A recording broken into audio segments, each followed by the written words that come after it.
take some questions. Sure. He just put out a truth statement. If you haven't seen it yet, I encourage you to look at it. But I was just talking with the president and the Secretary of State and the Vice President, and it was a very good and productive call. It lasted more than 2 hours. There were various issues that were discussed. President Putin congratulated President Trump for solving the conflict in Israel and Gaza and bringing peace back to the Middle East.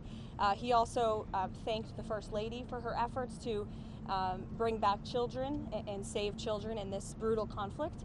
And the president feels like great progress was made on this call. They also agreed to have a high-level senior staff meeting convened as early as next week, which will then be followed by a meeting very likely between President Trump and President Putin as well. They talked about Budapest as being a location for that. So as you all know, President Zelensky is coming to the White House tomorrow, so these discussions will continue. And frankly, I think the president deserves great credit. He literally just got off of a trip to the Middle East where historic peace and accomplishments, seeing the hostages return out of Gaza. These are major foreign policy accomplishments that so many people around the world thought could never be achieved.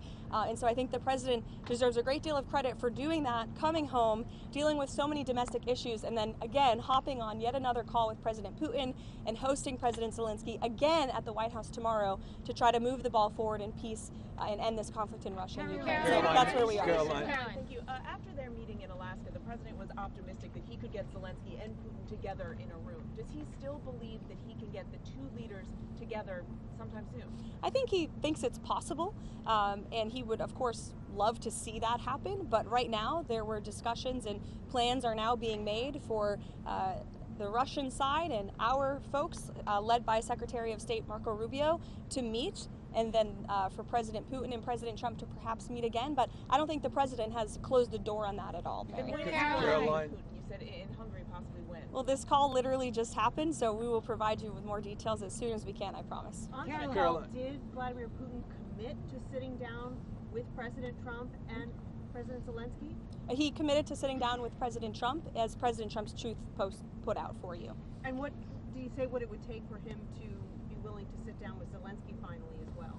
I don't want to get into that, but as I just said, the president and President Putin discussed meeting together in Budapest, and President Trump will talk about that opportunity with President Zelensky when he's here at the White House tomorrow. Does Trump believe any conditions have changed to make a second meeting with Putin better, more successful than the Alaska meeting?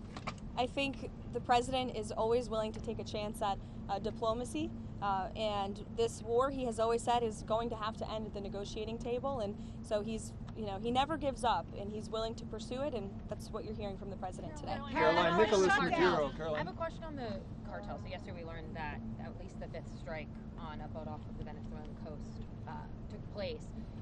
We know that the Trump administration has previously said that they are in armed conflict with the people that the administration is striking.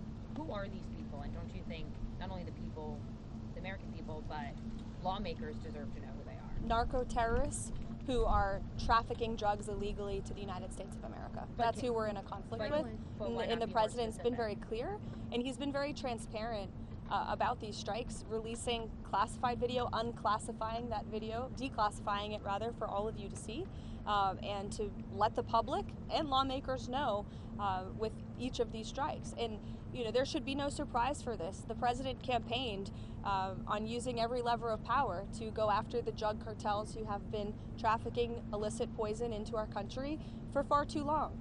And you heard the president speak about this yesterday. There was a question about why not just use the Coast Guard to grab these boats and grab the drugs on them. That's been going on for years and years, and the drug epidemic in this country has not gotten any better. The cartels have only gotten more powerful. So the president is taking these unprecedented steps, and it's making a real impact. We are seeing less boats with lots of drugs coming into the shores of the United States of America as a result of these successful strikes, and I think the American people can expect them to continue. Caroline, Nicholas Maduro. Change up of leadership at the IRS, specifically putting some of Trump's main allies into leadership positions in the Criminal Investigations Division. There's reports that George Santos is on the list to be investigated. Is there anybody else that you know of that is being looked at or being mentioned of being looked at? Not to my knowledge, no. You'll have to reach out to the Department of Treasury. Nicholas Maduro. Does President Trump believe, Nicholas Maduro, the president of Venezuela, does President Trump believe his days are numbered there?